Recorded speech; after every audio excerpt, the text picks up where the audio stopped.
우리 교회 목자가 2,000명이 넘거든요. 그럼 이제 부목자까지 하면 4,000명이 넘잖아요. 목자, 부목자는 수요 예배, 현장 예배 좀 나와야 되지 않을까요?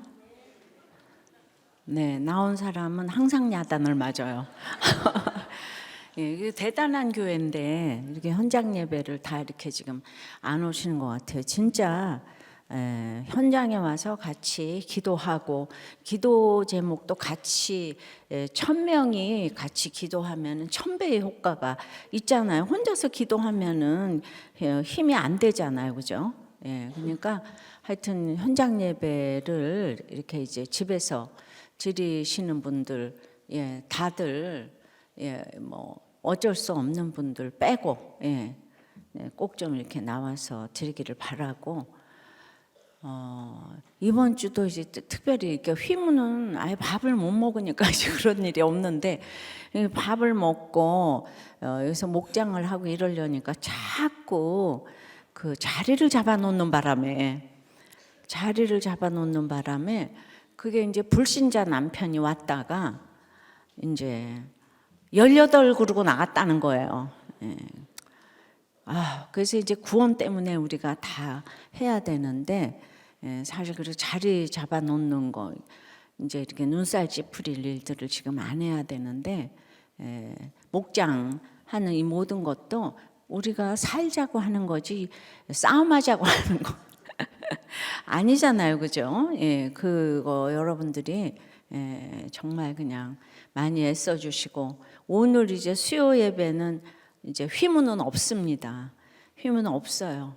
제가 이제 휘문 갈 때마다 야 진짜 콩나물 시루처럼 앉아 있는데 여기는 우리 교회가 아니잖아요. 휘문은 항상 이제 나갈 채비를 하고 있어야 되는데 그 나갈 채비를 맨날 하고 나가라고 그러는데 아직도 우리가 안 나가고 있어. 그래서 그 휘문 때문에 뭘 아무것도 못 하고 있는데 그래서 그냥 참 거기서 우리 영원히 만나야 되는데 거기서 그러니까 참 그 온유한 자는 땅을 기업으로 얻는다 그러는데 우리가 온유하지를 못해가지고 지금 기업을 얻지를 못하는 것 같아. 휘문 식구들 온유하기 바라고. 그래도 휘문에 갈 때마다 휘문에는 가기만 하면 고향에 온 것 같아요. 정말 이 판교는 판교 것들이 맞아요. 조금 환경이 좋으면 배가 부르고 등 따시는데도 여기 이렇게 이제 안 오시잖아요. 성전이 없으니까 수요 예배를 그냥 그 저기 강북에서 오기가 얼마나 어렵습니까? 그래도 콩나물 시루처럼 그렇게 그냥 빼곡이 진짜 이 시대에 이 뭐 그러니까 뭐 살아나는 게 여러분들이 살리는 것은 이제 말씀이고 또 그렇다고 하니까 근데 이제 그 내일부터 이제 청소년 수련회가 시작이 되는데 지금 1,700명이 등록을 했는데 그 장소는 그래도 큰 데를 했는데 숙소가 이제 너무 부족한 거예요. 그래서 우리 스태프들은 그 이제 본당에서 다 잔다고 해요. 이불이 없잖아요. 그러니까 전부 다 이제 침낭들 다 잘 챙겨서 보내세요. 그래서 이제 그렇게 그래도 침낭 가져가서 그 바닥이 그렇게 춥지는 않는데 굉장히 인상 깊은 수련회가 좀 되리라고 생각하고 숙소가 없으면 전부 다 본당에서 자기 바라고 그래서 이제 이런 그 마지막 그 마지노선 알았고 또 이제 우리 결혼 공동체 위드 공동체도 수련회가 이제 같이 이렇게 시작이 됩니다. 계속 지금 이제 이어지는 수련회의 1년 농사가 여기서 이제 결정이 되니까 기도 많이 해주시고 전부 다 이제 사단이 역사를 하잖아요. 은혜 받으려면은 그러니까 웬만한 것들은 다 참고 이제 여러 가지 숙소의 부족함과 이런 모든 것들은 여러분들이 정말 좀 넘어가기를 바라고 우리도 그렇게 항상 올 줄은 모르거든요.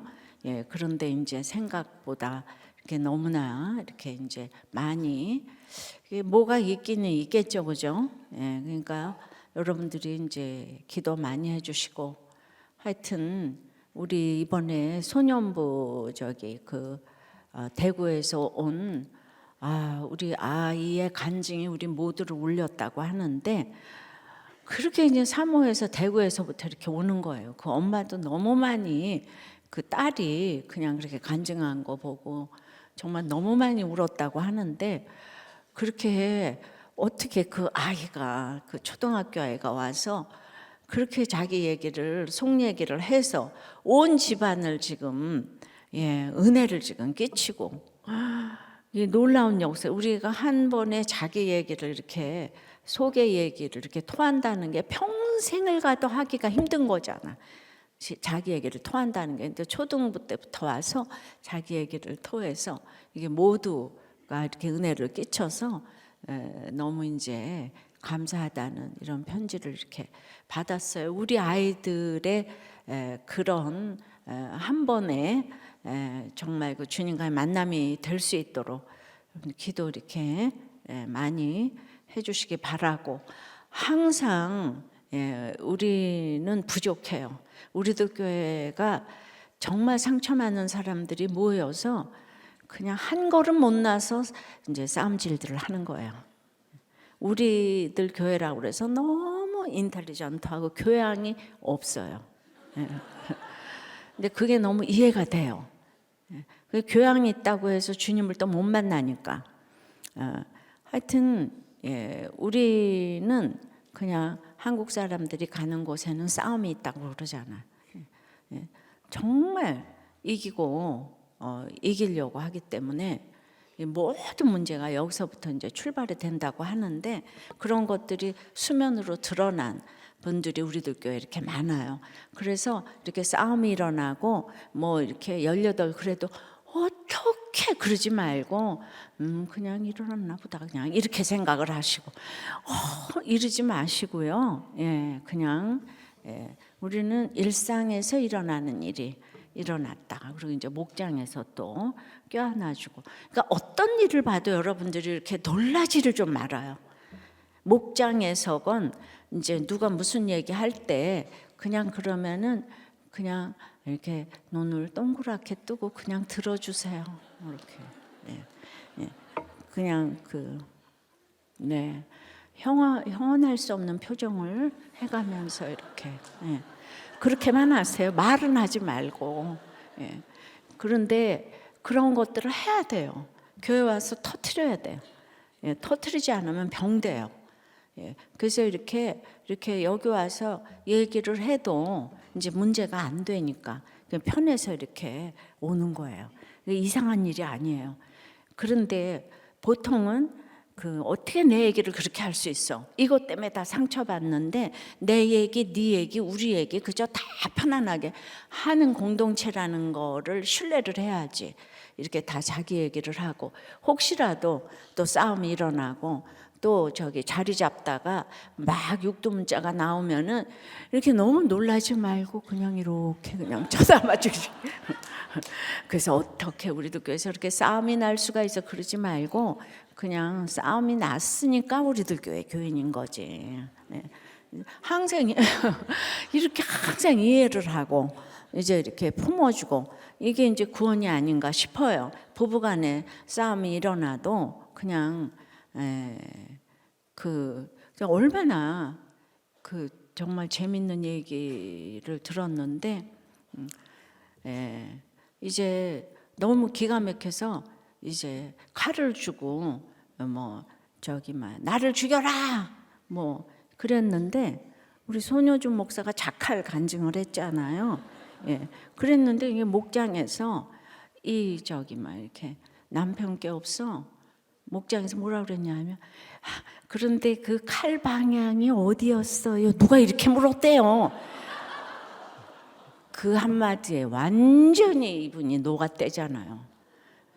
그 얼마나 웃겨요. 근데 그 칼 방향은 어디였어요? 그걸로 완전히 면죄부를 받은 거예요. 진짜 그러려고 그런 게 아니었는데 이런 그냥 촌철살인의 그냥 이런 얘기를 하는 사람이 어디서, 그러니까 사람을 사랑하면 이런 얘기가 나오거든요. 어떻게 칼을 두고 이딴 소리 좀 하지 말고, 칼을 저기에서도 온 게 어때요? 온 게 어때요? 근데 그분이 진짜 그럴 생각은 없었을 거다. 그래서 그냥 다 듣고 놀라. 근데 칼 방향이 어디였어요? 그러니까 그건 진짜 찌르려고 한 게 아니었다는 거지. 그걸로 그냥 한마디 마음이 다 녹았대. 그러니까 사람을 사랑해서 이렇게 하는 데는 또 이런 지혜가 너무 필요한데, 이렇게 사랑을 하고 있으면 눈만 끔뻑끔뻑이다가 이렇게 이제 한마디를 해주면 이렇게 이제, 그러니까 이번 주일에 목장에 가서 다 눈만 꿈뻑이다가 그런데 그때 옷은 뭘 입고 있었어? 뭐 이런 얘기서부터 뭐 이게 무슨 맥락인지는 여러분들도 모르겠지만 오늘 강승현 목사님, 조병영 장로님 말씀 전하시겠습니다. 박수로. 먼저 기도하겠습니다. 하나님 아버지, 주님께 나와 예배드리게 하심을 감사합니다. 하나님 앞에 나왔으니 긍휼의 은혜를 부어주시고 우리의 귀가 열려져 살라고 하는 하나님의 음성을 듣게 하옵소서. 예수 그리스도의 이름으로 기도합니다. 아멘.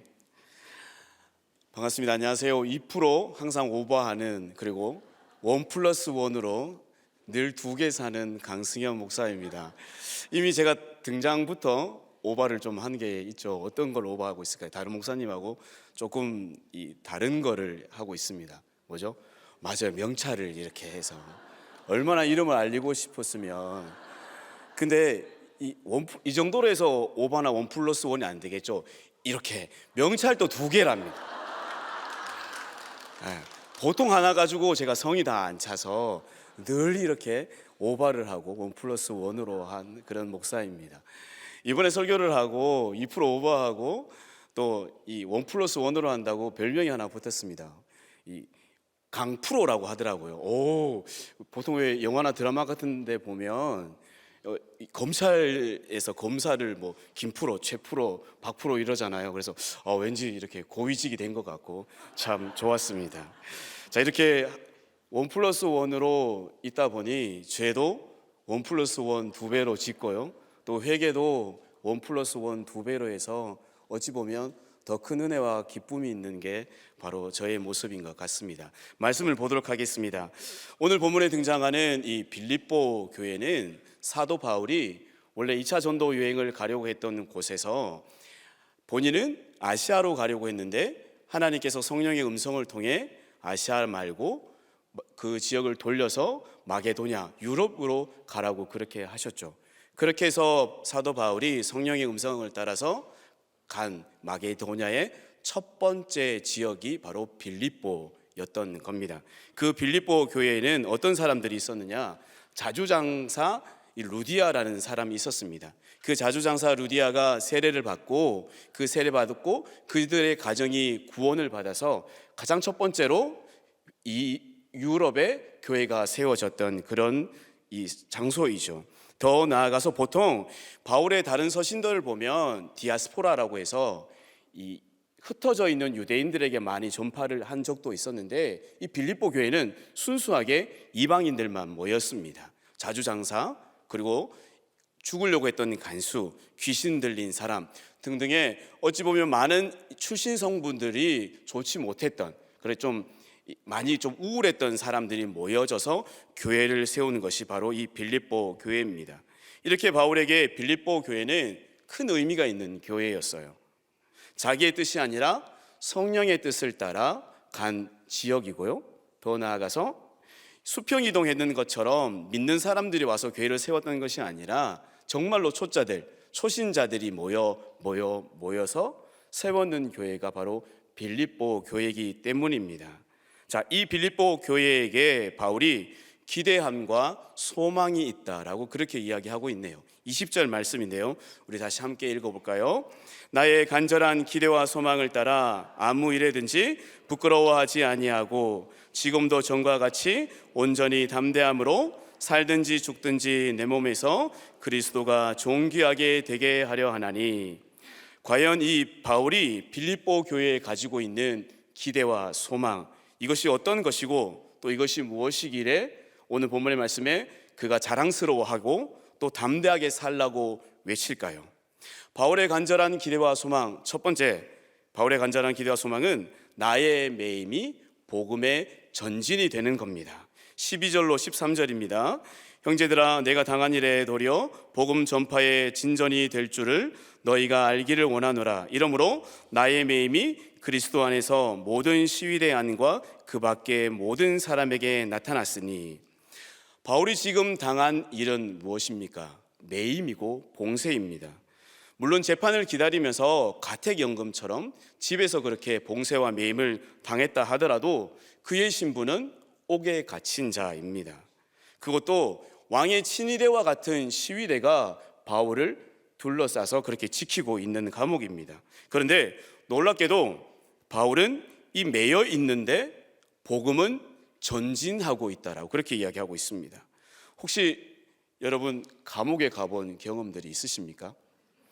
없을 겁니다. 맞죠? 그러면 면회라도 가본 적이 있나요? 아마 일평생 살아가면서 감옥이라는 곳에 잘 가지 않을 겁니다. 그리고 면회도 더러 잘 못 가는데 저는 아버님이 중학교 때 감옥에 가셔서 면회를 가본 경험이 있습니다. 어머니께서 함께 가실 때에 외부의 음식을 사식이라고 막 싸서 넣어주기도 하고 그리고 돈도 어느 정도 이렇게 걸어놔서 영치금으로 걸어놔서 그 안에서 필요한 것들을 또 사시라고 돈도 이렇게 넣어주는 것을 봤던 기억이 납니다. 매여 있는 사람에게 무언가가 나오는 것은 없습니다. 오히려 자유한 사람들이 그 매여 있고 갇혀 있는 사람에게 바깥의 소식도 들려주고요. 또 어떤 물건도 전달해 주는 게 원래 그런 거잖아요. 그런데 오늘 예외가 하나 있네요. 복음은 오히려 매여 있는 이 매임이 진전이 되어주는 것을 보고 있습니다. 우리가 언뜻 생각해 보면 이럴 수도 있습니다. 바울이 옆에 있는 간수들이나 가까이 있는 사람들에게 그렇게 복음을 전했겠지라고 생각할 수도 있습니다. 그런데 13절을 보니까 이렇게 나와져 있습니다. 모든 시위대 안과 그 밖에 모든 사람들에게 나타났으니. 가까이 있는 사람들에게 손이 닿을 정도의 그런 거리에 있는 사람들에게 복음을 전했는 것뿐만 아니라 뭐라고 이야기하고 있어요? 바깥에 모든 사람에게 복음이 전해졌다, 나타났다라고 그렇게 이야기하고 있나요? 맞습니다. 복음은 바로 이런 것입니다. 내가 메어진다고 해서 막혀지는 것이 복음이 아닙니다.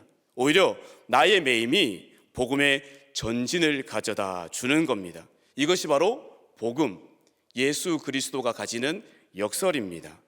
환경이 편해야, 상황이 좋아야 복음이 전진하는 것이 아니라 매여 있는 고난이라도 충분히, 확실하게 그 매여 있는 고난 상황 속에서도 복음은 앞으로 갑니다. 그렇기 때문에 우리의 매임, 우리의 고난이 상처가 별이 된다, 또 고난이 축복이라는 말이 100% 맞는 말입니다. 12절을 보겠습니다. 12절에 보면 이런 단어가 나옵니다. 알기를 원하노라 라고 나오는데요, 바울은 무엇을 빌립보 성도들이 그토록 알기를 원했을까요? 지금 감옥에 매여 있는 이 상황을, 이 환경을 알아달라라고 그렇게 이야기했을까요? 아닙니다. 단순한 그 고난, 단순한 이 환경을 알아달라고 하는 것이 아니라 바울이 그토록 알기를 원한다라고 이야기했던 것은 바울 그 자신이 복음이 자기 자신에게 어떻게 녹아 들어왔는지, 그 전에 예수 그리스도를 만나서 자기가 그 예수 그리스도가 주로 삼고 다메섹 동산에서 예수 그리스도를 만난 이후에 자기 삶에서 복음이 들어와 자기가 어떻게 변화되어졌고 주가 나의 중심에서 내 생활이 어떻게 변화됐는지를 알아달라고 이야기하는 겁니다. 바울이 복음을 전하면서 참 많은 고난을 당했습니다. 얼마나 고난을 많이 당했으면 사도행전 이렇게도 얘기하고 있죠. 매를 맞다가 어떻게 해요? 태장까지도 맞았다고. 엄청난 큰 매를 맞았다고요. 또 어떠한 곳에, 어떠한 성에 복음을 전하러 들어갔다가 너무 많이 맞아서 이 사람은 죽었다라고 싶어 끌고 가서 성 밖으로 던져버리는 그런 경우도 있었습니다. 그런데 바울은 이런 매임과 고난이 해석되었기 때문에 지금 그것을 알아달라고 이야기하는 것입니다. 급사 우리들 교회 주일마다 이 죄를 회개하고 고난을 인내하는 그 고백들, 성도님들의 간증과 30년 넘게 말씀 묵상과 가중 중수의 사명을 이어온 담임 목사님의 구속사와 같습니다. 방황하고 약물과 게임 중독에 이 중독된 자녀들에 의한 고난, 그리고 길바닥에 내쫓김을 당하면서 재정적으로 당했던 그런 고난들, 그리고 상간녀를 찾아가 내가 잘못했다고, 또 바람 피우는 아내에게 당신이 나 때문에 수고한다고 그렇게 외치던 수치의 고난의 고백들, 이 모든 고난들이 해석되었기 때문에 그 해석됨을 알아달라고 그렇게 우리가 간증하고 고백하지 않습니까? 내가 잘나서 지금 바울이 내가 이런 사람이다, 교회를 얼마나 세웠고 또 지금 고난 가운데도 내가 기뻐한다, 이것을 알아달라는 것이 아니라 자기가 예수 그리스도로 말미암아 고난이 해석되었다, 나의 중심에 복음이 들어왔고 나의 생활에 예수님으로 해석되었다는 것을 알아달라고 이야기합니다. 자, 이러면 궁금한 것이 무조건 하나가 나타나줘야 됩니다. 바울은 어떻게 해서 고난을 해석해서 복음이 전진하고 있을까입니다. 완벽하게 그에게는 말씀이 있었기 때문입니다. 13절, 14절 보면 이렇게 나와져 있습니다. 나의 매임이 그리스도 안에서, 그리고 나의 매임으로 말미암아 주 안에서라고 나와져 있네요. 매임이란 단어 뒤에 나오는 것이 무엇이죠? 주 안에서, 그리스도 안에서입니다. 그리스도 안에, 즉 말씀 안에 있었기 때문에 나의 매임이 해석된 거라고요. 그리고 그것을 간증하고 설파하니 매여져 있는 상황이라도 복음은 뚫고 전진해 나간다는 것을 알아달라고 이야기하고 있습니다. 매일매일 주시는 말씀을 온전히 묵상하는 것이 우리의 메인 환경을 해석하는 일이고, 더 나아가 복음이 나의 고난을 뚫고 전진해 나가는 것입니다. 그렇기 때문에 큐티하는 우리 모두가 이러한 매임을 뚫고 복음을 통과하는, 매임을 통과하는 간증의 주인공들이 되시기를 간절히 소망합니다. 적용 질문 드리겠습니다. 복음의 전진을 위해 나의 매임은 무엇입니까? 나의 매임의 고난이 복음의 약재로 복음의 소재가 되는 것을 인정되십니까? 두 번째로, 바울의 간절한 기대와 소망은 복음을 자랑스러워하는 겁니다. 내 안에 있는 그리스도, 그 그리스도 덕분에 내가 말씀으로 해석되어진 간증, 그 복음이 어찌하면 이제는 자랑스러움의 거리가 되어질까요? 바울은 소도에도 이야기했지만 지금 감옥에 매여져 있는 죄수의 신분입니다. 매여져 있어서 또 자유롭지도 못합니다.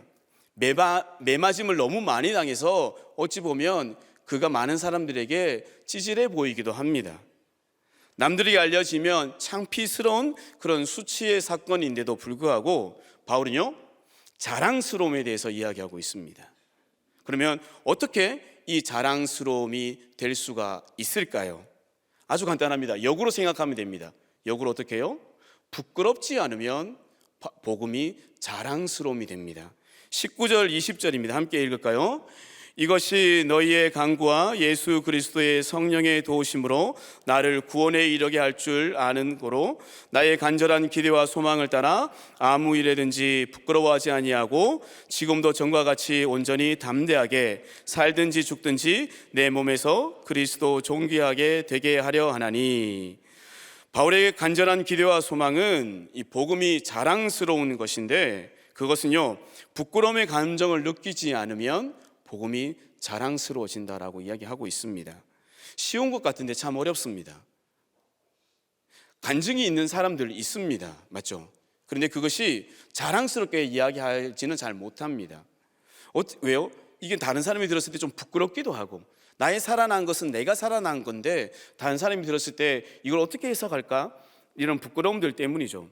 그래서 참 고민을 하고 여러 가지 책을 봤는데, 신학자 중에 한 사람이 하나님 앞에와 사람 앞에 부끄럽지 않기 위해서 이 5가지를 지키면 부끄럽지 않을 수 있다라고 이야기하더라고요. 가장 첫 번째는 현재의 의무에 충실하는 것입니다. 내가 지금 목자이면 최선을 다해 주일 말씀을 가지고 와서 나의 죄를 먼저 보고 목원들에게 목장에서 그 죄를 드러내고 내가 이렇게 살아냈습니다라고 이야기하는 겁니다. 내가 지금 나의 의무가 권찰이면 내가 할 수 있는 한 최선의 맛있는 밥을 준비해서 목장에서 허기진 사람들이, 영적으로 허기진 사람들이 와서 그 목장에서 따뜻한 밥 한 끼를 먹고 어미의 사랑을 느껴서 그 목장에 붙어가게 하는 것이 권찰의 의무입니다. 그럼 학생들의 의무는 뭘까요? 오늘 방학이라서 여러 학생들도 오고 또 우리 집에 있는 3명의 애들도 같이 왔는데요. 학생의 의무는 뭐죠? 공부입니다. 그러면 학생이 공부를 하다가 죽으면 뭐가 될까요? 순교입니다. 잘 들으셔야 합니다. 우리 집에 있는 3명 특히나. 그렇습니다. 공부를 하다가 죽는 것이 순교이고 목장을 준비하다 죽는 것이 순교입니다. 담임 목사님이 평범이 비범이다라고 늘 말씀하시는 것처럼 평범한 일상을 어떻게 해요? 충실하게 살아내는 것이 부끄럽지 않을 수 있는 비결입니다. 두 번째로 부끄럽지 않을 수 있는 비결은 우상을 섬기지 않는 겁니다. 우상을 섬기다는 것은 어떤 것일까요? 하나님보다 먼저 마음을 그 앞에 두는 겁니다. 나는 교회 일을 하는 것에 더 열심히 하는데, 나는 어찌 보면 이걸 더 열심히 하는데 일 수 있는데, 그러면 우상을 섬기는지 아니면 하나님을 섬기는지 알 수 있는 것은 그 열매를 보면 알 수가 있습니다. 우상을 섬기는 것은 집착입니다. 모든 것이 다 집착이죠. 그 집착은 어떤 열매가 맺어져요? 중독의 열매가 맺어집니다. 그러면 하나님 앞에 온전하게 우상을 섬기지 않고 나아가는 집중입니다. 집중은 어떤 열매가 맺어질까요? 집중은 거룩이라는 열매가 맺어집니다. 내가 지금 하고 있는 것이 이 집착의 중독인지 집중의 거룩인지 그걸로 통해서 하나님 앞에 나의 우상이 세마지지 않는지 확인해 보시면 좋을 것 같습니다. 세 번째로 새 속에 물들지 않고 구별되게 사는 것이 부끄럽지 않은 겁니다. 세상 풍조를 따라가지 않는다라는 그런 이야기죠. 세상의 기류는 새 속사는 계속 무엇을 얘기하고 있습니까? 행복을 얘기하고 있습니다. 행복해야 한다, 행복해야 한다. 웰빙이를 얘기하고 있죠. 그러나 구속사는 무엇을 이야기하고 있어요? 거룩을 이야기하고 있습니다. 행복이라는 것에 속아서 새 속에 물들지 않아 하나님 앞에, 사람들 앞에 부끄럽지 않기를 소망합니다. 네 번째로 종기와 정직과 신실하게 사는 것이 바로 부끄럽지 않은 겁니다. 우리들 교회가 제일 잘하는 겁니다. 어떤 거요? 정직하고 투명하게. 우리가 속한 이 공동체가 정직한 공동체면 공동체에 속해져 있는 일원들인 우리 역시 정직해야 됩니다. 가장 먼저 무엇부터 정직해야 되죠? 송구영신 예배에 담임 목사님 말씀하셨죠. 정직한 언어 생활로 해야 됩니다. Yes, No, Thank you, Sorry. 이렇게 정직하게 형용을 하지 않고 수식을 하지 않고 과장으로 하지 않고 정직하게 살아야 이 공동체의 일원이 될 수 있습니다. 그런데 우리가 너무 많은 거짓말들을 하는 것 같습니다. 그러면 오늘 시원하게 한번 거짓말 한번 하고 오늘부터 딱 거짓말 끊도록 하겠습니다. 옆에 분 보시면서 저를 따라 이렇게 이야기하면 좋을 것 같습니다. 너무 아름다우시네요. 이야기할 수 있겠습니다. 주름살의 구르보도 환상적이세요. 이야기하겠습니다. 네, 이제 거짓말 끝났습니다. 네, 거짓말 끝났으니 정직한 언어 생활 하시길 당부드리겠습니다. 다섯 번째로 유혹과 불의 앞에 끝까지 믿음을 지키는 겁니다. 어떠한 고난이 있는, 어떠한 장애가 있는, 어떠한 것 시험이 있더라도 내가 말씀으로 해석받을 때 그 유혹과 불의에 끝까지 지킬 수 있는 겁니다. 20절입니다.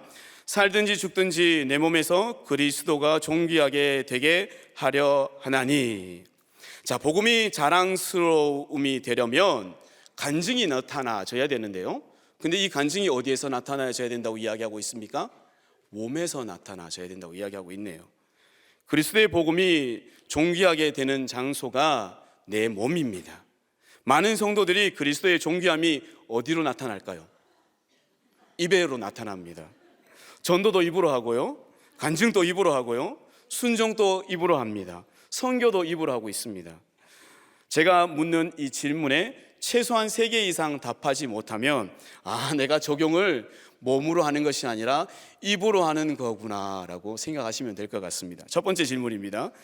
우리들 교회의 겨울 아우리치가 언제부터이고 어떤 나라가 제일 먼저일까요? 자, 두 번째 질문입니다. 담임 목사님의 어록 중에 능력보다 위대한 것이 땡땡인데 이 땡땡을 통해서 십자가의 순종, 사랑을 배우는 것입니다. 여기서 땡땡이 무엇일까요? 세 번째 질문입니다. 올해 표의 말씀은 열왕기하 몇 장 몇 절일까요? 현수막 보시지 마시고요. 4번입니다. 이번 청소년 큐페가 열리는 장소가 어디일까요? 자, 5번. 이번에 새로이 개편된 목장의 목원의 이름을 다 알고 계시나요? 자, 마지막 6번입니다. 우리 판교 채플은 성남의 분당구에 있습니다. 희문 채플은 서울의 강남구에 있습니다. 그러면 새로이 열려진 대구 채플은 대구의 무슨 구에 있을까요? 자, 질문에 막 이렇게 머릿속에서 답들이 막 오고 가는데요. 자, 1번 질문의 답이 뭐죠? 2월 5일 날 우리가 첫 번째로 출발되어지는 곳이 불가리아와 체코입니다. 그리고 이번에 담임 목사님 어록 중에 무엇이 능력보다 더 뛰어나다? 질서가 가장 위대하다라고 그렇게 말씀하셨습니다. 세 번째 올해 표의 말씀은 열왕기하 몇 장 몇 절요? 맞아요, 맞습니다. 6장 2절입니다. 자, 이번에 청소년 큐페가 열리는 담임 목사님께서 아까 언급해 주셨는데 장소가 바뀌었어요. 항상 가던 장소가 아니라 장소가 바뀌었습니다. 왜냐하면 화성 라비돌 리조트입니다. 꼭 기도해 주시기 바랍니다. 새로 개편된 목장의 목원의 이름들을 다 알고 계시죠? 네, 맞습니다. 그리고 6번에 판교 채플은 분당구에, 희문 채플은 강남구에 있습니다. 대구 채플은 무슨 구일까요? 이야, 맞습니다. 달서구에 있습니다. 감사합니다. 이렇게 우리가 입이 아닌 몸으로 간증하시는 여러분들 되길 소망합니다. 적용 질문 드리겠습니다. 나는 지인에게 교회 가자고 하는 말이 자랑스럽게 나옵니까? 부끄러워서 말도 꺼내지 못하고 있습니까? 입으로 하는 선교를 넘어서 몸과 주머니로 하는 선교에 동참하셨습니까? 담임 목사님의 큐티 노트에 보면 이 본문을 해석하기를 이렇게 이야기하셨습니다. 오늘 본문을 말씀 사역자에게 설교도 못하고 선교도 못하게 하는 것만큼 큰 고난이 어디 있겠습니까? 라고 이야기했습니다. 그런데 저는 저의 큰 고난은 하고 싶은 것을 막는 것이 가장 큰 고난이었습니다. 바꾸고 싶은데 못 바꾸게 하는 것이 가장 큰 고난이었습니다. 가장 많이 바꾸는 것은 바로 제가 있는 이 장소, 사역지를 바꾸는 것이 저의 큰 고난이자 또 어려움이었습니다. 이렇게 한 곳에 정착하지 못했던 이유가 여러 가지가 있었는데요. 이번 설교를 준비하면서 오늘 본문을 묵상하다가 이 단 하나의 언어가 저를 정착하지 못한 이유를 알게 되어지고 회개하게 되어졌습니다. 20절에 나와져 있는 부끄러워하지 아니하다라는 구절입니다. 저는 교회에 있는 것이 부끄러웠던 적이 있습니다.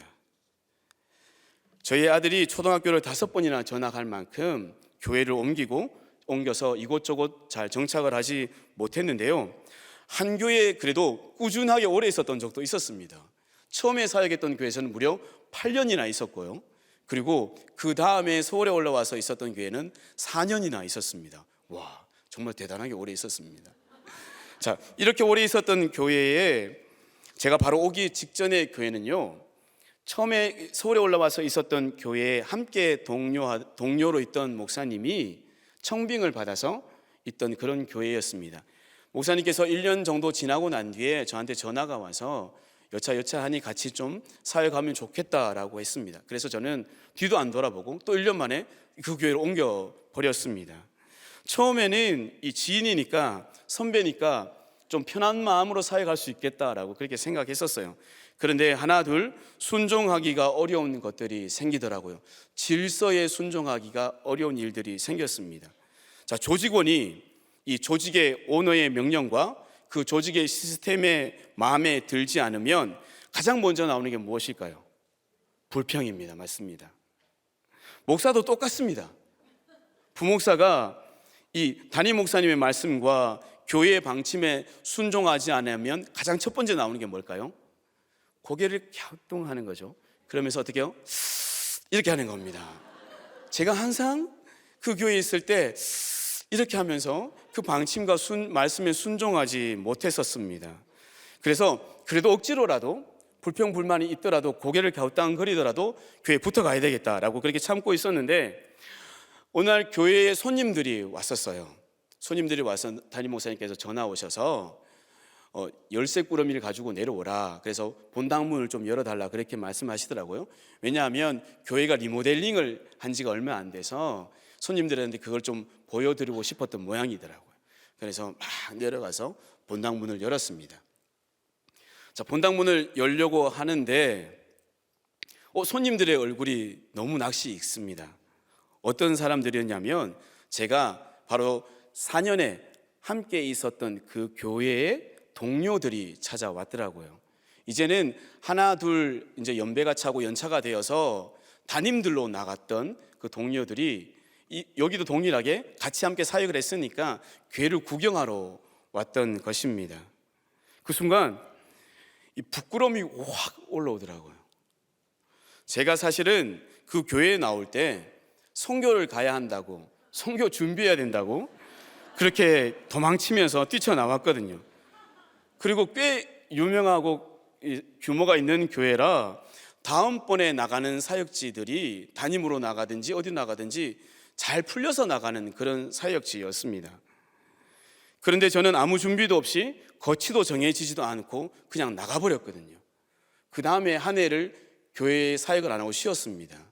그러면서 막 여러 가지 질문들을 하더라고요. 어느 곳으로 선교 가느냐, 진짜 선교 가는 거 맞느냐, 아직까지 임기가 남아있는데 왜 나가느냐 등등 엄청나게 질문이 있었습니다. 그런데 함께 사역하던 동료 목사 밑에 있다는 것이 제가 너무나 부끄럽더라고요. 그것도 작은 교회에 있는 제 모습이, 그리고 나는 문을 열어주고 손님들을 와서 그 교회에 본다는 이 자체가 너무나 저한테 모양 빠지고 볼품 없는 것처럼 그렇게 느껴졌습니다. 너무 부끄러웠습니다.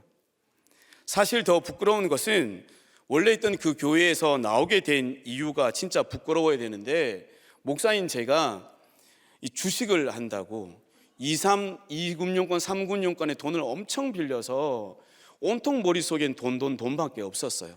그래서 도저히 난 사역을 못하겠다라고 나와버렸는 게 진짜 이유였거든요. 그런 게 진짜 부끄러워야 되는 게, 그게 부끄러워야 되는데 이제 누구 밑에 있다라는 것이, 그리고 요만큼밖에 안 되는 어디에인가 속해져 있다라는 것이 너무 부끄러웠습니다. 그래서 빨리 문을 열어주고 사무실에 앉아 있었습니다. 사무실에 가만히 앉아 있다가 가만히 생각해 보니 또 나오다가 잘 지내라고 인사할 것 같아서 교회를 나왔어요. 교회 밖에 나와서 이렇게 멀리서 숨어서 이분들이 언제 가시나 이렇게 보고 있었습니다. 가만히 보면 어떤 상황과 같습니까? 베드로가 예수님을 부인할 때 먼 발치에서 난 저 사람 모른다고, 난 저 사람 아는 게 너무 부끄럽다고 그렇게 하는 내용과 똑같지 않습니까? 보통 목사들이요, 노예라는 곳에 소속되어져 있잖아요. 그래서 제가 그 교회에 갈 때 담임 목사님이 이제 노예도 옮기셔야죠 라고 하더라고요. 왜 그랬냐면 제가 그러면서 대답을 아니요, 천천히 옮기겠습니다 라고 얘기했어요. 왜냐하면 그 교회의 노예가 예전에 있던 교회와 같은 노예 소속이거든요. 그래서 노예로 1년에 한두 번씩 나가면 그 교회 성도들도 만나고 그 교회 다른 동료들도 만날까 봐 너무 부끄러웠는데 이렇게 우르르 찾아올 줄이야 전혀 몰랐던 겁니다. 저는 교회의 목사로 있다는 것이 부끄러웠던 사람이었습니다. 생각해 보시기 바랍니다. 자기가 있는 교회를 부끄럽게 여기는 목사가 그 교회에 사역을 하고 성도들을 만나고 말씀을 증거한다. 어떤 열매가 열리겠습니까? 이것이 부끄러운 것이 아니라 내가 이 자체에 있는 것이 부끄러워했던 그런 죄인이었습니다. 섬기는 분의 방침에 따르지도 않고 내가 하고 싶은 대로 했는데 어찌하여서 보이지 않는 성령님의 음성을 듣고 살라라는 그 음성에 아멘 하겠습니까? 이리로 옮기자, 저리로 옮기자, 살든지 죽든지 기회를 만들어 꼭 나가자. 너무 부끄럽고 죄송스러웠습니다. 이제 구속사의 말씀이 들리고 제대로 질서, 능력보다 위대한 그 질서가 이제 잡히니 교회에 있던 것이 부끄러웠던 제 모습이 너무 회개가 되어지더라고요. 감옥에 갇혀져 있어서 매인 상황에서도, 매를 맞고 모든 사람들에게 창피한 상황에서도 담대하게 부끄러워하지 아니하고 나의 몸에 간증이 될 만한 그런 고백에 복음이 전해지는 바울이 있는가 하면, 그래도 교회도 있고 어느 정도 나를 사랑해 준 사람들도 있는데 그것을 도망쳐 먼발치에서 내가 저 교회에 있는 사람이 아니고 싶다라고 했던 죄인이었던 겁니다. 사랑하는 성도 여러분, 우리가 모두 다 그렇습니다. 부끄러움을 이겨내고 부끄러움을 넘어서고 부끄러움을 뚫고 나가야 복음이 전진하는 것입니다. 말씀을 정리하겠습니다. 바울은 빌립보 교회의 기쁨을 가지고 빌립보 교회가 더욱 성장하도록 기대와 소망을 이야기하고 있습니다. 매임과 고난이 복음의 전진을 가져다 준다고 기대하고 있네요. 복음은 부끄러운 것이 아니라 자랑스러운 것이라고 그렇게 소망을 품고 있습니다. 이런 기대와 소망이 우리의 몸에서 그리스도가 존귀함으로 나타나 우리가 사나 죽으나 구원만 생각할 수 있기를 주님의 이름으로 간절히 기대하고 소망합니다. 기도하겠습니다. 한 가지만 좀 질문할게요. 근데 그렇게 교회 사역 많이 하고 이러는데 그렇게 주식해가지고 제2금융권, 3금융권까지 빚을 지었기 때문에 말씀이 안 들리는 거잖아요. 네. 그러니까 그런 게 다 부끄럽고 이런 거 다 넘어서 내가 그렇게 이제 주식하니까 말씀이 안 들리는 거죠. 복음이 전혀 들어올 자리가 없이. 네. 그러니까 이게 뭐 다른 목사 이런 게 문제가 하나도 아니고 목사님이 주식했기 때문에 말씀이 안 들리는 거잖아요. 그죠? 네. 그런데 진짜 근데 그 정도로 하고 갈 때 올 때 없고 이래야지 이제 들리는 게 말씀인가요? 네, 그런 것 같습니다. 조금의 틈이라도 있으면 예. 원래 가지고 있는 중독과 집착으로 더 메우려고 하지, 완전히 버려지지 않는 이상 약간만이라도 비어져 있으면 그 비어져 있는 말씀이 뚫고 들어오는 것이 아닌 것 같아요. 그러면 지금이라도 약간만 있으면 또 이게 이렇게 또 나가지 않을까요? 약간만 있으면 되었다 함이 없는 인간인지라 예. 분명히 그럴 가능성도 농후하지만 이제는 매일 보는 말씀이 있어서, 매일 들리는 말씀이 있어서. 그때는 뭐 말씀이 없었어요? 그때는 말씀이 없었어요? 네, 그때도 큐티하고 할 거 다 했을 건데. 구속사의 말씀이 없었습니다, 목사님. 근데 구속사의 말씀이 있다고 또 되는 게 아니잖아요, 그죠? 왔다 갔다 하기는 하는데 네.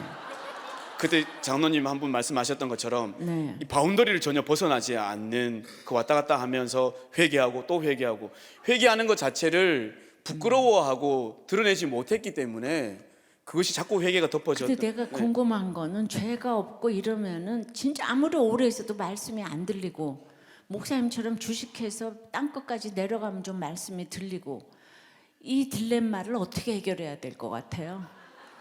죄가 없다라고 생각하는 자체가 죄인 것 같은데요, 목사님. 근데 죄가 없으니까 어떻게? 주식도 안 해보고 네. 모범생으로 살아서 죄가 없어. 네. 그런 사람은 어떻게 구제해야 돼요? 주식을 좀 하라고 상장주와 좀 이렇게 알려주면 될 것 같아요.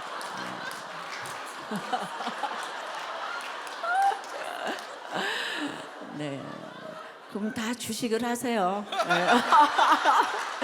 아유, 네, 됐어요. 네. 기도하겠습니다.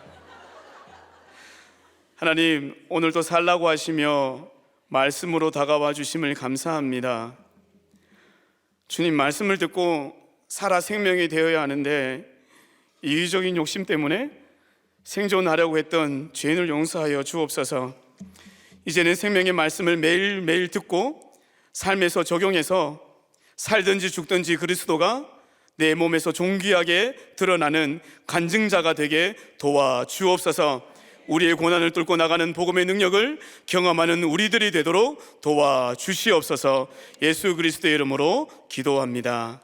아멘. 네, 안녕하세요. 날마다 살아나는 혈기 조병룡 조원중입니다. 주식 말씀하시니까 제가 또 간증 중에 나오겠지만 너무 할 말이 없어졌습니다. 얼마 전에 회사에서 일을 하고 집에 와서 설거지를 하는데 한 밥그릇 2개가 남았는데 갑자기 생색이 나는 겁니다. 그래서 아내에게 이렇게 얘기했습니다. 여보, 도저히 생색나서 안 되겠어.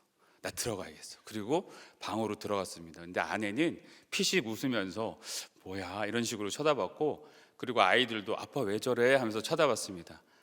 그렇게 제가 안 되는 사람이고 연약한 사람이고 되었다함이 없는 사람입니다. 예전에 아내랑 아이들에게 좋은 아빠, 좋은 남편 되기 위해서, 인정받기 위해서 정말 노력하면서 많은 것들을 해줬는데 제가 도리어 이제 무시를 당하고 인정을 못 받으니까 그것 때문에 많은 혈기를 부리며 살았습니다. 그래서 저는 작은 기쁨이 있습니다. 설거지 접시 한 장 그리고 숟가락 하나가 남더라도 내려놓고 돌아오면서 많은 기쁨을 누리고 있습니다. 그래서 이렇게 연약한 그리고 되었담이 없는 저의 간증을 긍휼한 마음으로 들어주시길 바랍니다. 예. 여러분들은 무엇으로 기뻐하시고 또 슬퍼하시나요? 성공하고 승진할 때, 그리고 자녀의 대학 합격, 쌓이는 물질, 내가 원하던 기대와 예상대로 되었을 때 기쁨이 있다면, 반대로 사업의 실패, 실직, 그리고 배우자의 외도, 자녀의 일탈, 물질의 손실과 내 마음대로 안 되는 환경에 매여 갇혀 있을 때 답답함과 슬픔을 느끼게 됩니다. 그런데 여기서 세상의 기쁨이 내 기대와 예상과 맞아떨어지는 육적인 기쁨이라면, 성경적인 기쁨은 그럼에도 불구하고의 영적인 기쁨으로 우리를 향한 하나님의 기쁨에 근거하여 해석되기도 합니다. 우리가 맛있는 음식을 먹고 나면은 같이 하고 싶은 사람, 같이 먹고 싶은 사람이 생각이 나잖아요. 그렇듯이 사도 바울도 감옥에서 갇혀 핍박받는 상황에서도 빌립보 교인들과 함께 그리스도 안에서 기쁨을 함께 나누고 싶은 마음이 더 컸으리라고 생각이 됩니다. 저는 일라 미녀의 막내로 태어났습니다. 처가살이 하시던 그 부모님은 때마다 불같이 싸우셨고, 제가 3살 무렵에 아버지께서는 집을 나가신 후에 1년에 2-3번 정도 아버지를 뵐 수 있었습니다. 그 6.25 전쟁 중에 남으로 내려오셨던 외할아버지께서는 산동네 무허가촌에 정착하셨는데, 외가 때 가난한 환경에서 자라다 보니까 공인으로 유명해지신 아버지로 인해서 상대적으로 박탈감을 느끼고 살았습니다. 외할아버지는 아버지가 없는 저를 굉장히 불쌍히 여겨주셨고, 선반 위에 이렇게 과자를 이렇게 숨겨두셨어요. 그래서 그럴 때마다 저에게 한 개씩 주셨던 기억이 납니다. 이렇게 요셉과 같이 채색 옷을 입고 있으니 7살 되던 해에 한 집 살던 외사촌 형에게 성폭행을 당했습니다. 그래서 어렸던 저는 이 일이 너무 이상하고 힘들어서 어머니께 이렇게 말씀을 드렸는데 어머니는 모른 척 넘어가셨어요.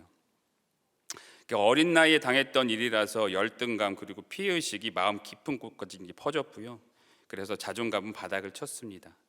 사람에 대한 불신과 부모님에 대한 그런 원망들이 내 안에 이제 복수심을 키웠고, 결국 좋은 가장이 되는 것이 어릴 적부터의 꿈이 됐습니다. 그래서 7살 때 처음으로 교회에 나갔지만 그 교회 선생님들이 나를 이렇게 이용하고 또 그럴까 봐 굉장히 두려워서 그 어른들이 드리는 그 대예배에 홀로 참석하고 그때부터 계속 대예배만 드렸습니다. 그래서 항상 내가 이렇게 최고의 피해자라고 이렇게 여기니까, 세상에서 나보다 피해받은 사람 없다고 여기게 되니까 내가 한 말과 행동으로 상처받은 사람들의 고통과 아픔은 전혀 느끼지 못하는 정신적, 영적 문둥병자였습니다.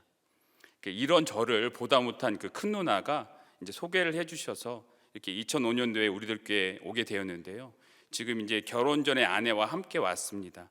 그렇게 첫 예배를 드리고 계속적으로 이제 예배를 드리고 갔는데, 이제 말씀이 들리지 않아서 부모님 도움 없이 잘 살아보겠다는 게 있잖아요. 나는 이렇게 성폭행도 당했고 그리고 아버지는 이제 일찍 나가서 돌봐주지 않는 거. 근데 아버지께서 세상적으로 많이 알려주신 분인데 나를 왜 이렇게 도와주시지 않을까? 나를 보러 오지 않을까? 그런 것 때문에 저는 정말 최고의 남편이 되어야겠다.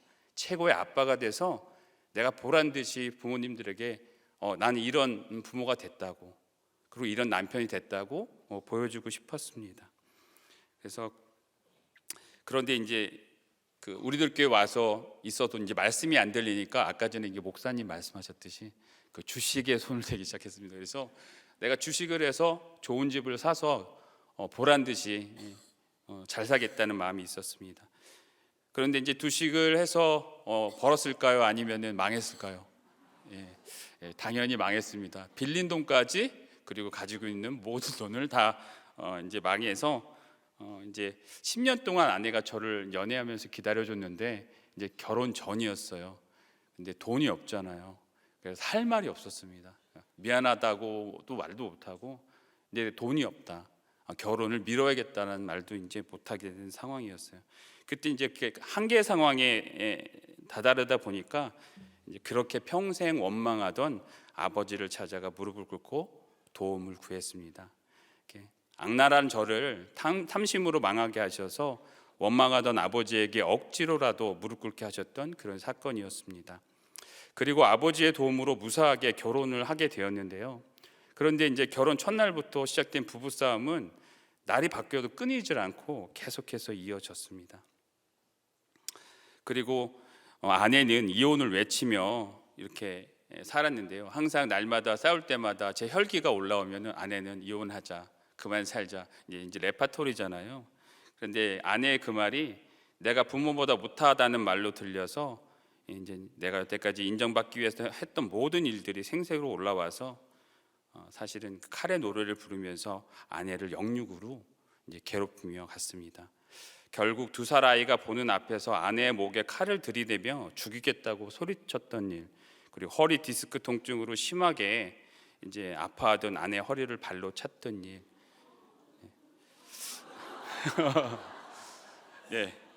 집안 물건을 집어 던지면서 욕설을 퍼붓던 일, 그 주차 시비로 눈이 돌아가서 사람 머리채를 잡고 산으로 끌고 가던 일. 이제 더 읽어야 되는데요. 공동체에서도 이제 혈기가 올라왔습니다. 그리고 때마다 혈기가 올라와서 목원일 때, 그리고 목자일 때도 목장 예배를 드리다가 테이블을 엎고 간 일. 목자가 돼서 초음 모임에 있었는데 초음 모임에서도 혈기가 올라와서 테이블을 엎고 돌아가던 일들이 있었습니다. 이렇게 셀 수 없는 혈기의 사건들로 나를 삼키고 나로 가족과 다른 사람들을 삼키며 살았습니다. 교만하여서 잊고 있었는데 이렇게 돌이켜보고 이렇게 간증을 하면서 이렇게 하다 보니까, 얘기하다 보니까 정말 저에게 어떤 사건이 오더라도, 그리고 어떤 사람이 오더라도 할 말 없는 죄인이라는 게 생각이 듭니다. 그리고 때마다 이혼하자던 아내가 이제 결국은 이혼에 실패했는데요. 그 이혼에 실패한 이유가 있습니다. 다른 게 아니라 이렇게 매주 참석해서 눈물로 나누던 여자 목장이 있었기 때문에 실패를 했고요. 그래서 이제 붙어만 있어도 수지 맞는 게 우리 공동체고 목장 공동체가 맞는 것 같습니다. 그러니 더 이상 미루지 마시고 목장에 꼭 한번 참석해 주셔서 기쁨을 함께 누리며 가셨으면 좋겠습니다. 바울이 갇혀있던 그 로마 감옥에서 죄수를 지키는 시대원들이 자신의 오른팔에 죄수의 왼팔을 묶고 딱 붙어서 6시간 동안 감시했다는 말이 있습니다. 이제 그 상황에서 이제 바울이 어찌했을까요?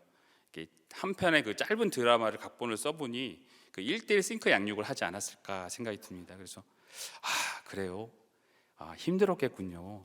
저도 그랬어요. 맞아요. 저도 같은 죄인이에요.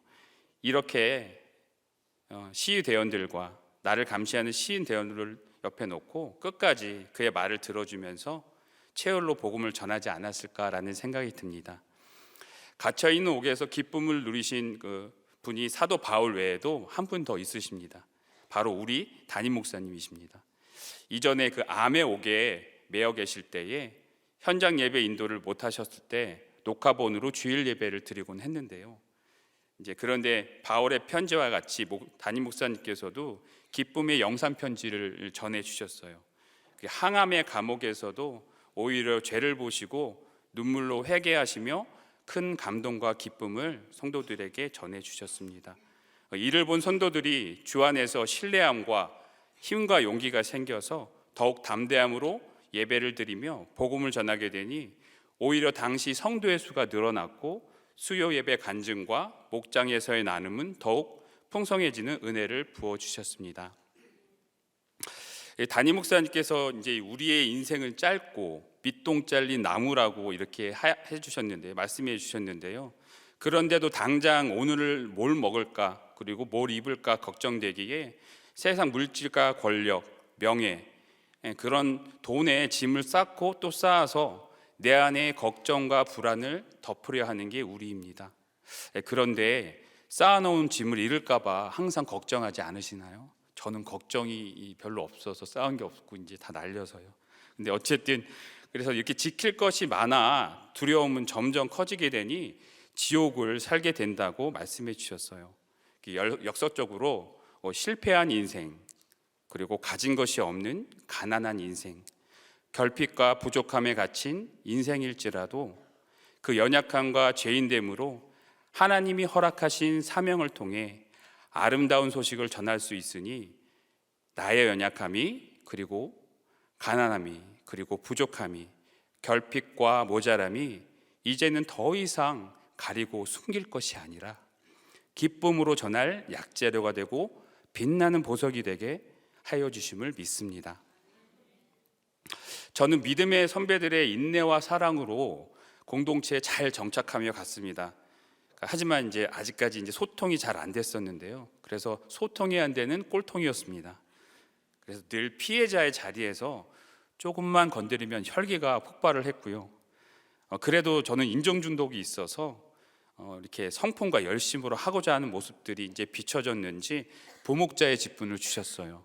그래서 부목자가 되고 몇 년이 지난 어느 날 부부 목장 예배를 드리는 중에 저도 모르게 마음 깊은 곳에서 이렇게 숨겨져 있던 나눔을 하게 되었어요.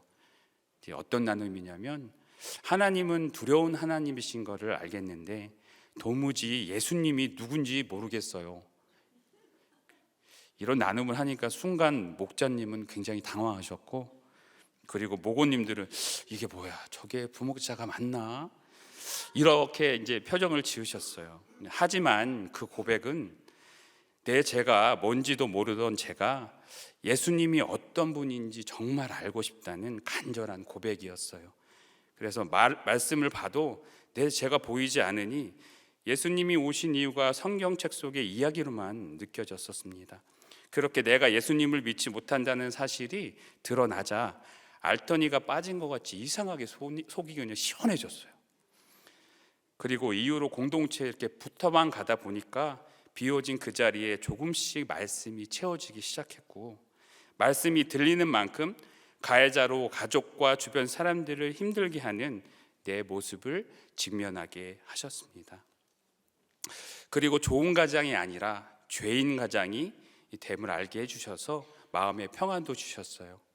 이후로 창세기 45장 설교 말씀을 통해서 용서와 화해는 사람이 할 수 없고 하나님의 선물이라는 말씀을 듣고 깊이 했었던 외갓집 행사에 25년 만에 참석해서 저를 성폭행했던 외사촌형을 나도 모르게 가서 안아주게 되었습니다. 이렇게 공동체의 사랑으로 내 앞에 진실을 가리던 짙은 피해의식과 원망의 안개가 사라지니 나와 내 가족의 삶이 객관적으로 보이기 시작했습니다. 수십 년 별거를 하심에도 불구하고 이혼하지 않으셨던, 레와와 같이 끝까지 호적을 지키며 살아오셨던 어머니의 모습이 보였고, 세상 인정을 받으면서 명예와 물질을 누리며 사실 수 있었던 아버지께서 낮아지셔서 발치이불을 들고 집으로 다시 들어오신 그 사건이 보였습니다. 이렇게 다시 들어오셔서 어머니의 화를 다 받아내시면서 외할머니와 어머니와 함께 매주 가정 예배를 드리며 구원을 위해서 섬기신 사실이 뚜렷하게 보이게 되었습니다. 내 죄를 보게 해주시는 은혜로 피해자가 아니라 존재 자체만으로도 가해자일 수밖에 없음을 알게 하시니까 아버지께서 이제 허락하신 구원의 이제 사명들이 이제 보이게 하셨습니다. 아버지께서는 공적인 유명세를 전국 곳곳에 있는 교회를 다니시면서 간증 집회를 하시는데 사용하셨고 많은 영혼을 살리는 사명의 길을 걸어오셨습니다. 지난해 11월 건강이 안 좋은 상황에서도 부르심에 의해 몇몇 교회의 간증 집회를 인도하고 오셨습니다. 내가 죄인임이 분명해지니 어머니께서 저의 성폭행 사실을 숨긴 이유를 말씀으로 살펴보게 되었습니다. 외갓집에 대를 이을 외동아들인 외삼촌이 제가 5살 무렵에 연탄가스 흡입으로 돌아가셨는데 그날 어머니께서 그 연탄을 가셨어요. 그 이후로 어머니는 입이 있어도 할 말이 없는 삶을 사셨고 그래서 저의 성폭행 사건에서도 아무 말도 못하고 그렇게 계셨으리라 해석이 되었습니다. 이후 외할머니께서 뇌출혈로 반신마비가 되셨을 때에 어머니는 죄책감에 감옥에 외인 일로 말없이 외할머니를 집에 모셔오셨어요. 그 이후 그 집으로 돌아오신 아버지의 귀한 섬김으로 외할머니께서는 매주 가정 예배를 드리셨고 영접받고 예수님 만나 천국 소망으로 소천하셨습니다. 절에 다니며 불공을 들이시던 어머니께서도 아버지의 인도로 교회 다니게 되셨고 파킨슨병과 폐섬유화에 길었던 병환 중에 담임 목사님의 설교 말씀을 사모하셔서 매일 반복해서 들으시다 천국에 가셨습니다. 지난달 어머니 1주년 추모 예배를 드리면서 지난 어머니의 천국 환손 잔치가 안 믿는 가족 친지와 지인들의 전도하는 전도의 장소가 되게 하셨고 내가 밑동 잘린 나무라는 것을 조금 더 명확하게 알게 해주시는 귀한 유산을 남겨주셨음을 알게 되었습니다. 제가 엘더로 섬기고 있는 위드 공동체를 잠깐 소개해 드릴게요. 나와 너의 그 연약함과 부족함 그리고 가난한 마음을 발치불을 들고 들어가고 또 받아들이면서 마음으로 신교제와 신결혼을 준비하며 가는 극과 극 사이에 낀 빛나는 보석 같은 공동체입니다. 많이 길었죠. 죄송합니다. 그만큼 내일 25일부터 27일까지 큐티 페스티벌이 진행됩니다. 그래서 3일간 큐티 페스티벌 기간 중에 성령 하나님의 은혜로 그 한 사람의 영혼이 주께 돌아오는 기쁨을 전하게 하시길 기도 부탁드립니다. 끝으로 저희 목장의 그 이혼하신 한 남자 집사님의 사연을 잠깐 소개해드리겠습니다. 그 4년 전에 아내의 2번의 외도로 이혼을 하셨고 내 아이들을 맡아서 키우고 계십니다. 집사님이 1살 때 친어머니가 집사님을 버리고 집을 나가셨는데요. 그 후에 새어머니께서 데려온 그 형과 차별을 하셨고 때마다 당하는 학대로 천성기를 이제 집에서 이제 보내지 못하고 집을 나가서 방황하며 사셨습니다. 그래서 가정에 대한 큰 집착이 있으셨으리라 생각이 되는데 그런데 나를 버리고 간 그 친어머니가 아내의 외도 사건과 겹쳐지니까 극심한 배반감에 감당할 수 없는 분노가 올라왔다고 그렇게 말씀해 주셨어요. 이혼 당시는 상처가 너무 컸던지라 아이들을 온전히 챙기지도 못한 채 부목자 집분을 내려놓고 2년 정도 공동체를 떠나 계셨는데 시간이 차니 다시 목장에 나오시며 예배가 회복되고 또 집 인근에 있는 교회 아이들을 보내고 있었는데 4명 다 또 우리들 교회에 데리고 와서 교육부서에 등록을 했습니다. 그리고 이번 큐티에 아이들 모두 다 신청했다고 합니다. 집사님은 이렇게 즐겨 치던 당구도 줄이고 사설토토와 피우던 담배도 모두 끊으시더니 올 하반기에 그간 미뤄왔던 싱크 양육교사 훈련을 모든 목사님의 서적을 완독하시면서 수료하셨어요. 그리고 목장 나눔 중에 이혼 사건으로 말씀이 들렸고 가정이 회복되지 않을지 몰라도 전 아내와 외도남이 이렇게 좋은 공동체 말씀 안에서 예배 드리며 구원받았으면 좋겠다고 이렇게 말씀해 주셨어요. 이렇게 함께 교회 다녀도 불편하지 않을 수 있다고 얘기하셨어요. 그리고 때마다 전 아내에게 목장과 예배 참석을 권하셨는데 드디어 전 아내분이 이제 부부 목장에 참석을 하셨습니다. 동고남이 그 임신한 아이를 지우라고 해서 너무 속상하고 힘들어서 낙태를 했고 알 수 없는 출혈을 일주일 동안 입원을 했다고. 지금도 초음파로 찍은 아이들 사진이 있는데 이렇게 눈물만 난다고 나눔을 해주셨어요. 근데 그 나눔을 모두 듣고 있던 집사님은 지금도 내 아이를 키우고 계시지만 입을 닫고 아무 말도 하지 않으셨어요. 그리고 한참을 들어주시다가 내가 당신과 살 때 잘못했다고, 그리고 장인 어른께도 미안하다고 이렇게 사과하셨어요. 그리고 다음 날 주일 아침에 집사님은 아이들과 함께 전 아내의 집에 찾아가서 전 아내와 함께 주일 현장 예배에 참석하셨고, 새가족부에서 담임 목사님과 함께 온 가족이 사진을 찍게 되었습니다. 다음 주에도 부부 목장에 다시 참석하셨는데 날이 바뀔 때까지 나눔이 이어졌고 벌떼 목장이 되어서 위로하고 권면하였지만 주일 예배 참석도 거절하셨습니다. 다음 날 주일 예배가 끝나고 홀로 예배당에 앉아 있는 집사님을 찾아가 목장 식구들이 모여서 두려워하지 말라고 말씀으로 위로했습니다. 생각해 보니 참 부끄럽습니다. 집사님이 목자이자 장로인 저보다 믿음이 좋으시고 적용도 잘하십니다.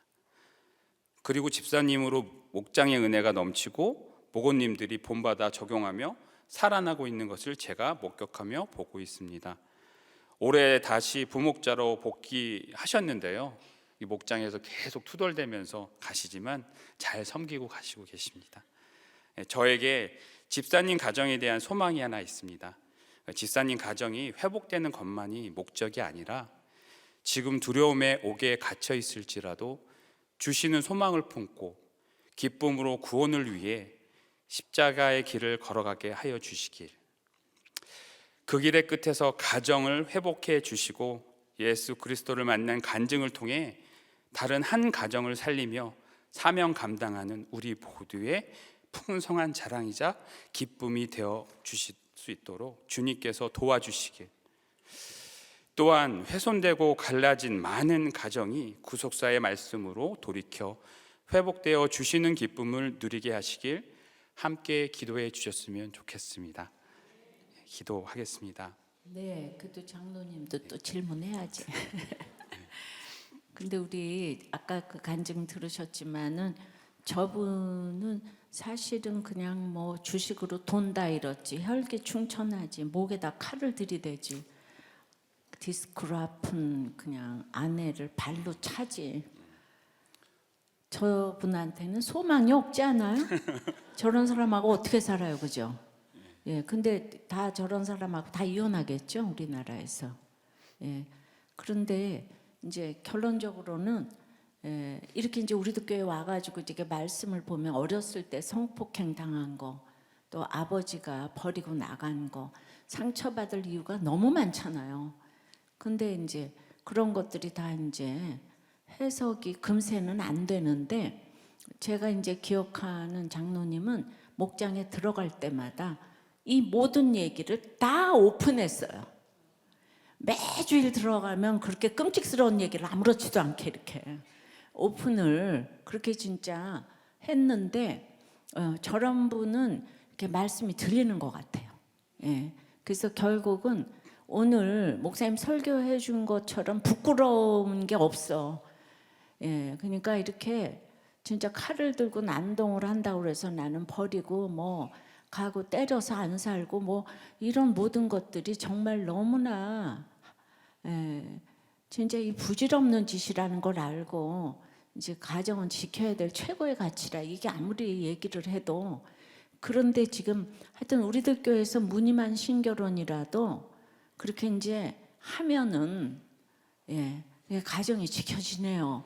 그리고 지금 어떤 장로님보다 저기 목장과 초원 인도를 잘하세요. 나눠줄 게 너무너무 많아요. 예, 진짜. 그래서 저는 지금 또 위드 공동체도 가서 지금 이렇게 엘더를 하시고, 그래서 저 죄 많은 곳에 은혜가 많다는 게 진짜 맞는 거고, 또 주식이 몽땅 망했기 때문에 아버지한테 가서 무릎 꿇었잖아요. 그러니까 돈 없는 사람이 없어 봐야 돼요. 예, 그러니까 맨 끝에 돈이 있다 그러는데, 돈이 없는 것도 하나님이 하시는 일인데 아버지한테 가서 사과하고 무릎 꿇었고 결국은 지금 다 구원으로 인도를 하셨잖아요. 그러니까 여러분들이 이제 행위로 나타나는 그 행위 가지고 놀라지 좀 말아요. 예? 어떻게 그럴 수가 있다는 얘기 좀 하지 말고, 이번 주간도 여러 가지 이제 사건이 생길 때 그냥 내가 뭐 기쁜 표정을 지을 수도 없고 싫은 표정을 지을 수도 없고, 오늘 그랬잖아요. 형언할 수 없는 표정을 이렇게 그냥 짓고 지나가세요. 그냥 아셨죠? 네. 그러니까 이제 흥분 좀 해서 살아야 되냐, 이혼한 그 이혼이란 말 좀 하지 말고. 그렇다고 우리도 교회 청년부가 이제 최고란 얘기는 아닌 게, 부모님들의 믿음으로 이제 신결혼해서 이제 올라갔지만은 고난이 또 별로 없잖아요. 이제 우리도 교회 청년들이 목장에서 그렇게 말을 안 들어요. 그리고 청년부 출신이라고 또 그렇게 제세를 하고 진짜 말을 안 들어. 근데 우리도 교회를 작년이 돼서 찾아온 사람들은 고난이 또 많잖아요. 그래서 어디나 기득권이 또 있어. 우리도 교회 청년 유대인 공동체가 있어요. 그래서 정말 우리 청년들, 청년부 출신들은 정말 겸손하게 말씀 잘 들어야 되고 본이 돼야 되는데, 그거를 그래서 어디서고 차별이 없는 거예요. 뭐 저기에서 잘한다 이런 거는 아니고, 그래서 항상 이제 그렇게 이제 옷깃을 여미고 겸손하게 다른 사람의 구원을 위해서 살아야 되는데, 장로님 보면은 진짜 나도 막 고정관념이 들어갈 정도로 주로 뭐 성폭력, 칼 뭐 이런 얘기만 하니까 아휴 그냥 그랬는데, 지금 이제 짧지 않은 세월에 날마다 나와서 이런 얘기를 했어요. 자기를 감추는 사람이 항상 이제 그 감추는 사람이 멋있어 매잖아요. 죄도 없는데 저 사람은 말씀도 잘 보내. 그런 거는 없는 것 같아. 그래서 이렇게 솔직하게 이렇게 드러냈던 것이 택자가 아닌가. 그래서 결국은 지금 이렇게 사람 많이 살리게 돼서 또 구체적으로 얼마나 이렇게 처방도 잘하시고 하는지. 그렇지만 여러분, 저런 분하고 살려고 그러면 살고 싶어요. 그래서 믿음이 최고다. 믿음만 있으면 어떤 사람도 살아낼 수 있다. 모델인 것 같아요. 은혜 받았습니다. 기도하겠습니다. 주님, 게하시처럼 나를 감추는 거짓과 과장으로 남을 속이고도 합리화하며 나를 포장했던 죄인입니다. 좋은 가장이 되려고 썩은 열심으로 내 힘으로 하려다 생색이 나와 혈기를 부리며 상처 주었던 죄인입니다. 주신 복을 세어보면 차고도 넘치는데도 조금만 힘들면 손해보는 자리를 피하며 불평불만으로 남을 정죄하고 판단하는 죄인입니다. 주님, 이렇게 수군거리며 내 아는 것에 확신하며 예수님을 부인하던 저를 불쌍히 여겨 주시옵소서. 용서하여 주시옵소서. 주님, 이제는 복음의 진실이신 예수 그리스도로 기뻐하며 또한 기뻐할 수 있는 마음을 허락하여 주셔서 그 한 영혼의 구원을 위해 소망을 품고 간구하는 우리 되게 하여 주시옵소서.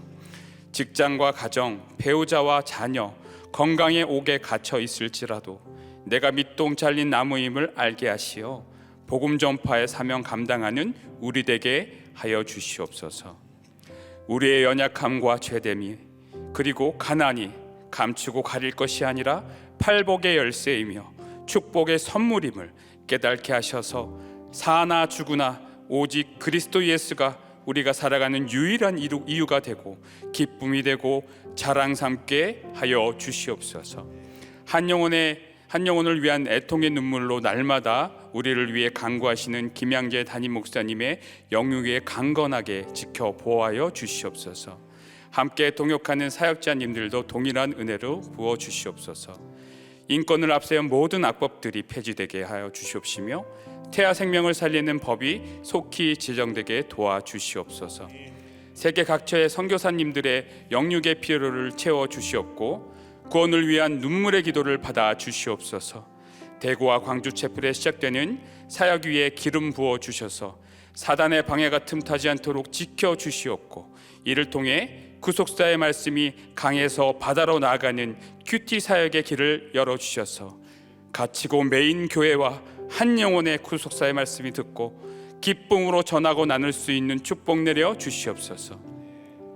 우리의 모든 갇히고 매인 환경에서 오직 예수 그리스도로 기뻐하며 값없이 주신 은혜를 자랑 삼는 우리 모두 되도록 인도하여 주시옵소서. 우리를 구원하신 예수 그리스도 이름으로 기도드립니다. 아멘.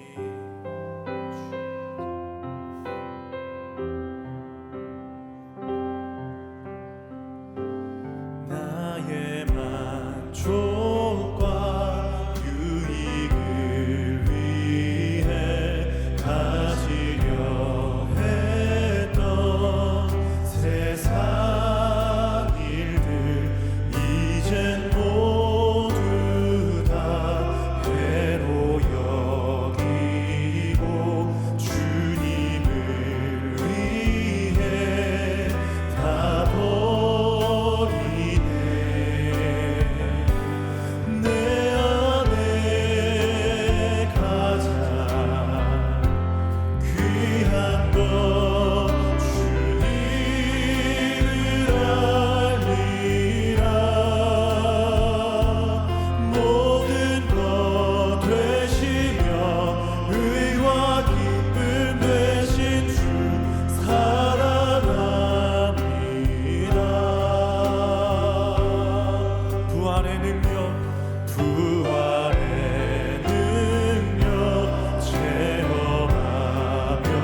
체험하면서 주의 고난에 동참하고 주의 죽으심 본을 받아서 그의 생명에 참여하네. 내 안에 가장 귀한 것 주님을 알리라. 모든 것 되시며 의와 기쁨 되신 주 사랑합니다. 내 안에 가장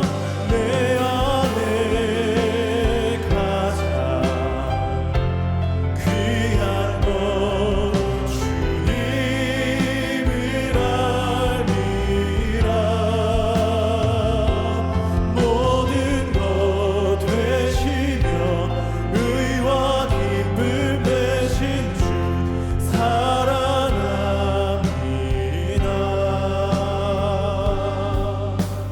나의 주. 이 시간 먼저 말씀을 생각하며 주님 앞에 기도하도록 하겠습니다. 오늘 바울은 살든지 죽든지 그리스도가 나의 몸에서 존귀하게 나타나기를 기대하며 소망하고 있습니다. 그런데 우리의 모습은 어떨까요? 나의 모습은 어떻습니까?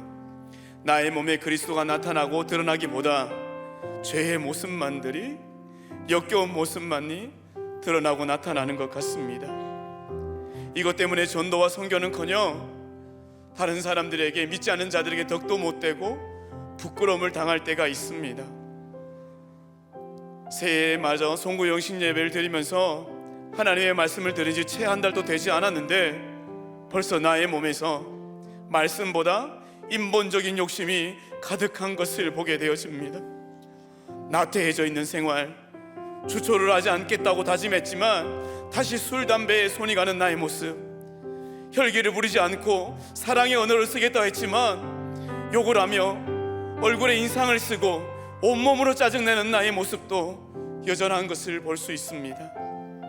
이 시간 이런 나와 우리 가정을 하나님께서 불쌍히 여겨달라고 그렇게 기도하기를 소망합니다. 주님, 몇 번이나 넘어지고 무너지더라도 다시금 말씀 앞에 나와 하나님 앞에 다시금 새 생명 얻을 수 있도록 도와주옵소서.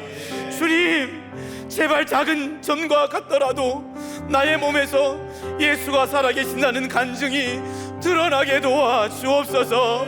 주님, 우리의 가정에 기대와 소망이 거주할 처소를 세우는 가정이 되는 기대와 소망이 되도록 도와 주옵소서.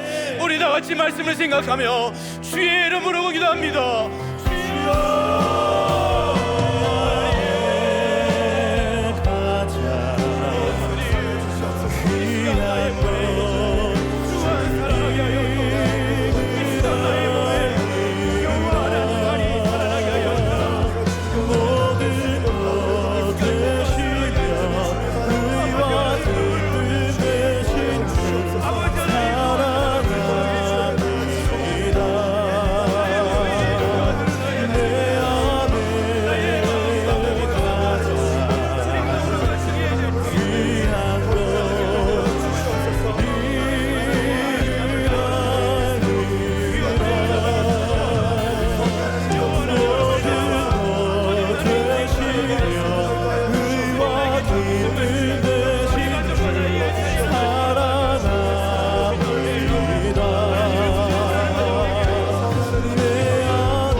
이어서 담임 목사님과 교회를 위해서 함께 기도하겠습니다. 바울이 빌립보 교회를 바라볼 때 항상 기쁨이 있다고 합니다. 동일하게 하나님께서도 우리들 교회를 바라보실 때에 그런 기쁨이 있는 교회일 겁니다. 구속사의 말씀으로 그 누구보다 말씀을 말하기를 꺼려하는 고난이 축복이다. 나의 맴이 복음의 전파가 되는 약재료다. 능력보다 위대한 것이 질서다라고 하는 구속사가 있기 때문일 겁니다. 30여 년 전에 10가정으로 시작된 우리들 교회가 이제 수만 명이 모이는 교회로 오병이어의 기적이 간증이 되게 하셨습니다. 이것이 구속사의 말씀이고 그 중심에 담임 목사님께서 매일 눈물로 십자가를 길러 넣으며 매임의 열매일 것입니다. 이 시간 담임 목사님과 교회를 위해서 간절히 기도하겠습니다.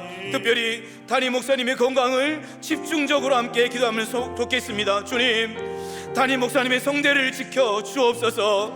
담임 목사님의 관절 하나하나에 기름 부어 주시옵소서. 담임 목사님의 식욕이 올라가 주셔서 음식물을 섭취할 때에 온전하게 소화되고 영양이 골고루 퍼지도록 주님 도와 주옵소서. 주여, 대구와 강주의 채플에 희문과 판교에 부어주셨던 기름을 동일하게 부어주시고 우리들 교회를 통해서 지역 갈등이 해소되고 청년들이 모여서 생기가 불어나는 대구와 강주와 지역이 되도록 도와 주옵소서. 주님, 주일학교의 교회와 아우리치에 기름 부어주셔서 하나님을 만나고 죄가 드러나지고 회개하는 역사가 일어나는 주일학교의 교회와 아우리치 되도록 도와 주옵소서. 주의 이름 다시 한 번 더 부르고 기도합니다.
마지막으로 나라와 민족을 위해서 기도하도록 하겠습니다.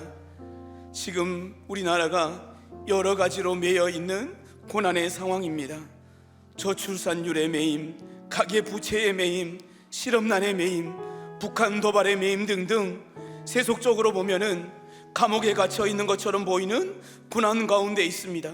하지만 이 고난을 통해서 복음이 전진하는 것을 오늘 말씀으로 들었습니다. 주님, 우리의 매여져 있는 대한민국에 복음이 전진할 수 있는 기회가 되게 하여 주옵소서. 이 시간 기도할 때에 주님, 죽을 것 같은 고난이 기회라고 하셨는데 우리나라의 이 매임이 복음이 전도로 삼아지는 기회 되도록 도와 주옵소서. 먼저 믿은 우리가 나병 환자임을 깨달아 알아. 잘 산다는 것을 자랑하는 것이 아니라 둘러싸여 있는 매임의 환경을 하나님이 해석해 주셨다라고 자랑하는 우리가 되게 하여 주옵소서. 어찌 여기서 죽기만을 기다리랴, 같이 살아보자라고 고백했던 것처럼 구원에 관심을 가지는 우리들 교회가 되게 하여 주시고 우리나라의 민족이 되게 하여 주옵소서. 악법들이 폐지되고 생명을 살리는 하나님 법이 저징되어서 일하는 나라, 생육하고 번성하고 땅에 충만하고 정복하고 다스리는 국민들 되게 도와 주옵소서. 나라의 위정자들이 하나님을 두렵게 하게 여겨주시고 구속사의 말씀이 들리는 단 한 사람이 세워지도록 하나님께서 도와 주옵소서. 주여 부르고 마지막으로 기도합니다.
하나님 아버지, 살든지 죽든지 매이든지 자유하든지 복음을 위해 사명을 따라가야 하는데 저는 이기적인 편리와 안위를 위해 이리저리 옮겨 다녔던 죄인입니다.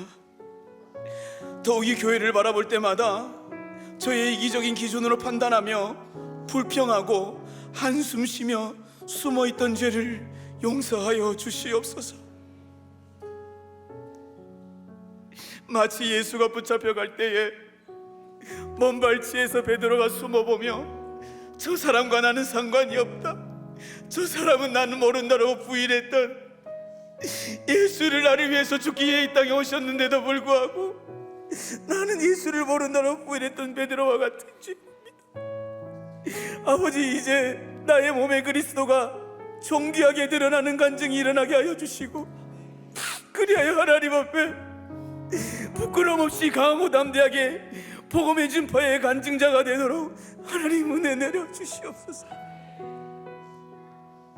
오늘 말씀처럼 우리의 기대가, 우리의 소망이 구원에 있게 하여 주시고 말씀 안에 있고 우리가 몸으로 적용할 수 있도록 주님 도와 주옵소서. 우리들 교회가 올 한해 표처럼 광주와 대구에 거주할 초소를 세워나가게 하시니 너무나 감사합니다. 우리들의 모든 성도가 한 마음으로 새로운 제풀을 위해서 기도하고 몸으로 적용할 수 있도록 주께서 인도하여 주옵소서. 주님, 주일학교의 규회가 진행되어졌고 또 진행하며 남아져 있는 교회들이 있습니다. 다음 세대인 우리의 자녀들이 어려서부터 구속사를 큐티로 몸에 배게 하여 주시고 빛으로 오신 예수, 생명의 떡으로 오신 예수를 고백하는 시간 되도록 도와주옵소서. 2월부터 시작되는 아우리칠 위에 하나님께서 기름 부어주셔서 구속사의 복음이 강에서 바다로 흘러가게 하여 주옵소서. 주님, 가장 앞장서서 늘 눈물로 말씀으로 우리를 위해서 기도하시고 간구하시는 담임 목사님, 강건함의 영역을 허락하여 주시옵소서. 특별히 기관지와 여러 관절을 불쌍하게 여겨 주옵소서. 사명을 감당할 때 부족하지 않도록 도와주시고 말씀을 서시는 이 자리가 담대함으로 설 수 있도록 주님께서 보호하여 주옵소서. 소화력도 올라가게 하시고 매 끼니마다 드시는 식사로 힘을 얻을 수 있도록 주님 도와 주옵소서. 나라의 위정자들, 하나님께서 하나님을 온전히 알게 하여 주시고 우리나라가 더 이상 인구가 줄어들고 교육과 사상이 불법으로 편법으로 나아가는 것을 막아주시고 말씀이 들리는 단 한 사람이 세워져 그 들리는 말씀의 한 사람으로 대한민국을 살리고 인도하는 지도자가 나오도록 도와주옵소서. 세계 곳곳에 흩어져 있는 선교사들에게 입을 것 먹을 것 잠잘 것을 마련해 주셔서 의식주 때문에 선교의 사역이 막혀지지 않도록 주님 도와 주시옵소서. 이제는 우리 주 예수 그리스도의 은혜와 하나님의 크신 사랑과 성령님의 교통 충만 역사 함께 하심이 나의 매임으로 인하여 나의 고난으로 인하여 복음이 전진되기를 간절히 기대하고 소망하는 우리들의 모든 성도들과 그들이 살아갈 모든 앞으로의 미래들 위해 지금부터 영원토록 함께 하시기를 간절히 축원합나이다. 아멘.